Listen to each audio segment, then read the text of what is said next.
So let's see if we can fix this thing. So welcome everybody to this little different episode of Marco Has a Plan, and I'm calling this Marco Has a Plan Tech Edition, and because this is a little too long, I'm just calling this MHAP, Marco Has a Plan, MHAP Tech Edition.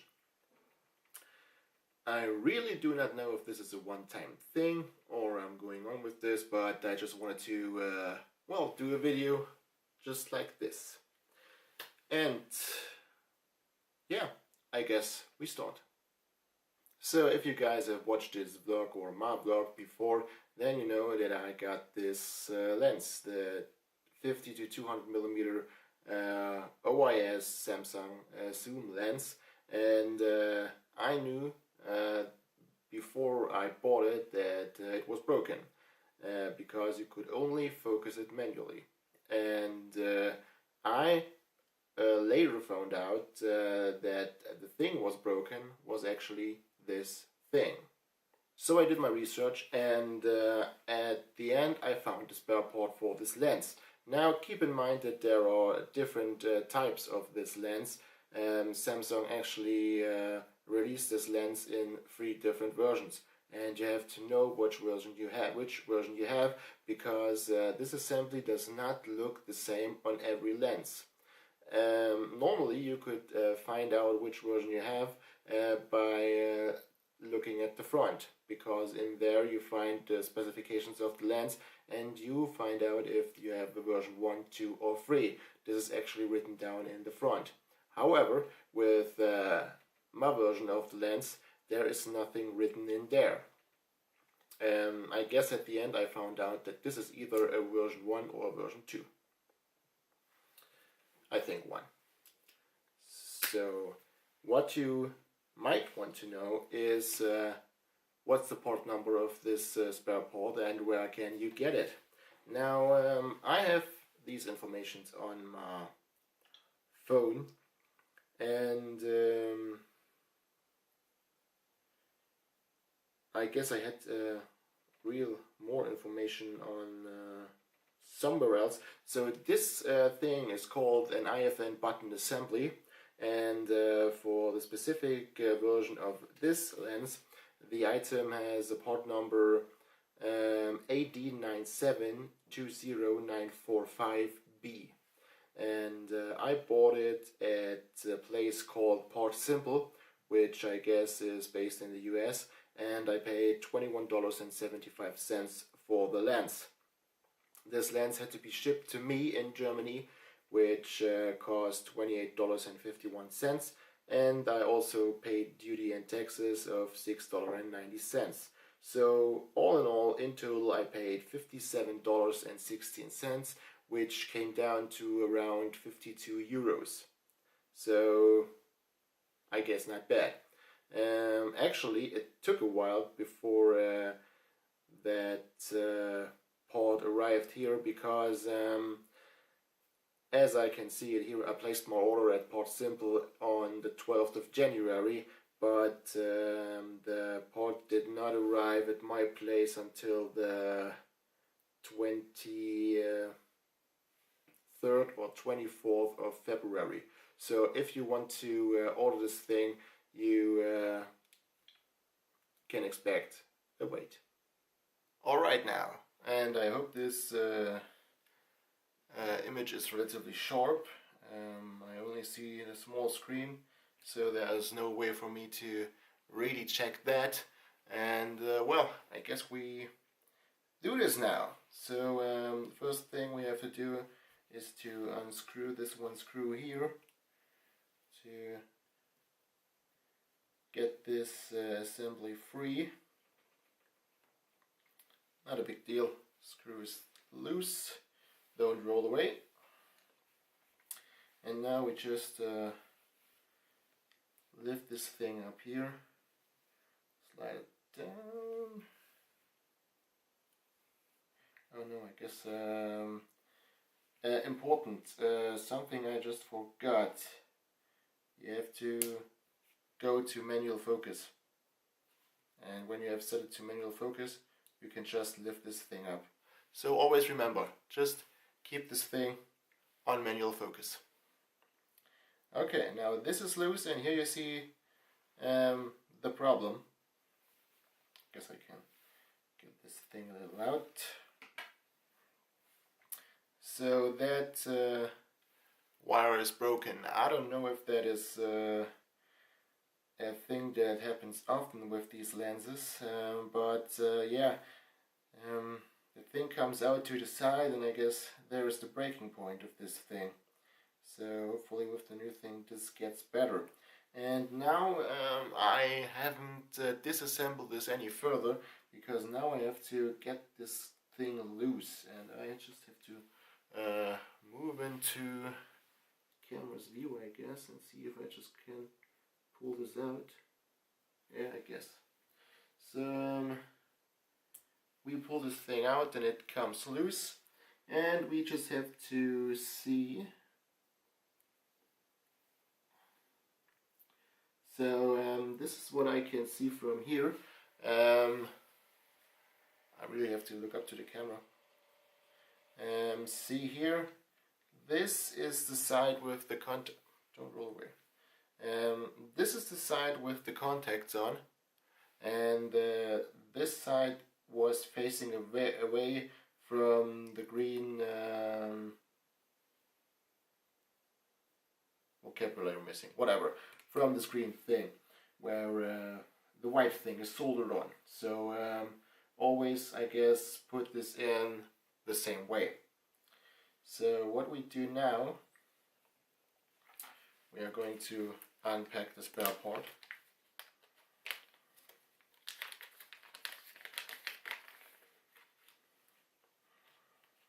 And yeah, as you can see, it looks the same. It is going to fit.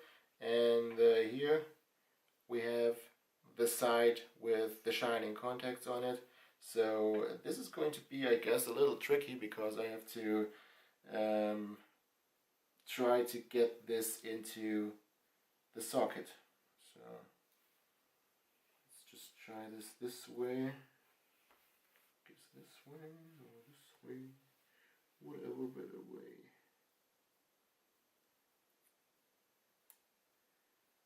Okay.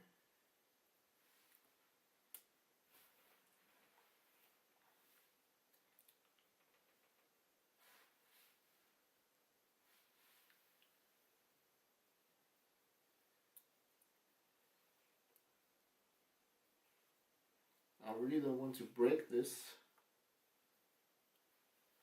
and I guess I should have gotten some tweezers or something from like that from work, but I forgot that.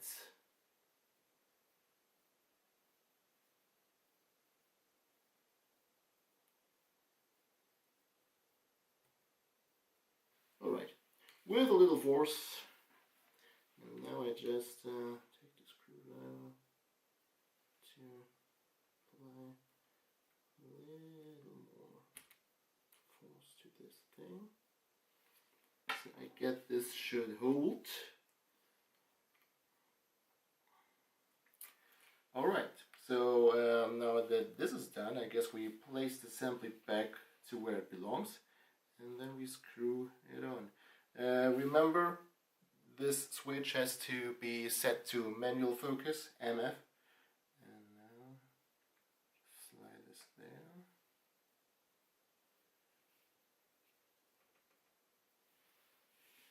There's a little, oh, damn it, there's a little nose there. Yeah, that was on the other one as well.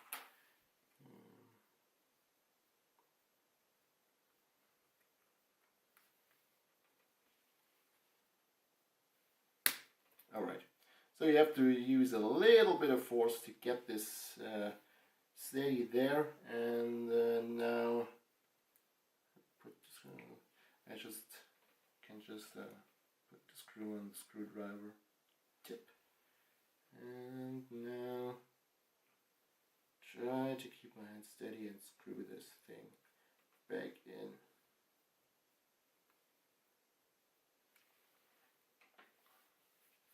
Alright, I guess so much for that. I can move the switch from autofocus to manual focus, and well, the IFN button is pressable. So I'm going to hook this lens up to the camera, and then we are going to test out if the autofocus really works. And we're doing this live while the lens is connected, and yeah, we are videoing that. So see you in a bit. Alright, so here we are. I mounted the lens to the camera, and of course I tested this before I did this video, so I can tell you that this works. But just for the fun of it, let's do this. So the lens is set to manual. The camera knows that, so that's good. But I guess when the IFN button is broken, then the lens is always set to manual. I guess that's some way the default mode or something like that. So nothing is in focus, and please keep in mind this is a 50 to 200mm lens. I have it at 50mm at an aperture of 4, so lowest possible aperture, or highest, depending on how you see that. And it's manual mode, so I'm just using the ring to get everything in focus and then out of focus again. And back into focus. You can see how the focus comes from back to here and out of focus again. So let's switch to autofocus. I'm sorry, but this is a little hard to do. Well, because try to switch the mode on a lens while it's mounted on a tripod and you don't want to move.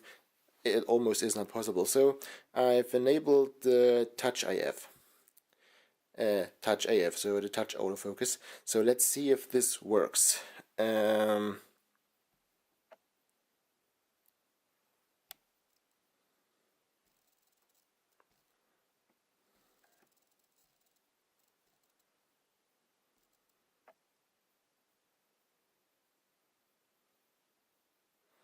It doesn't want to work. Why doesn't it want to work? Maybe? Oh no, I guess it works, doesn't it? It's just it looks a little different while the video mode is on. When I tested this, it actually looked different. But at the moment, I'm focusing on the chair on the lower left, and now I'm going to try to focus on the books. Books are sharp. Can we agree on that? Focusing back on the chair, focusing on the box of the lens. Yeah, I guess it has a little problem with that. I mean, come on, we're on video mode, and it's dark outside, so, or basically it's dark. I have video lights on, and I'm starting to ramble again. Focusing on the lamp in the background. Guess it's hard to get a contrast reading of the lamp. Focusing on the books, focusing on the chair. The chair is good in contrast. You can focusing on the books, focusing on the chair, just with the touch autofocus. So this works, and I cannot test the IFN button, or you cannot see me testing the IFN button because you don't see anything changing in the video. But let me just assure you that the IFN button works. So alright, I guess with this we end this test. So I guess at the end everything worked.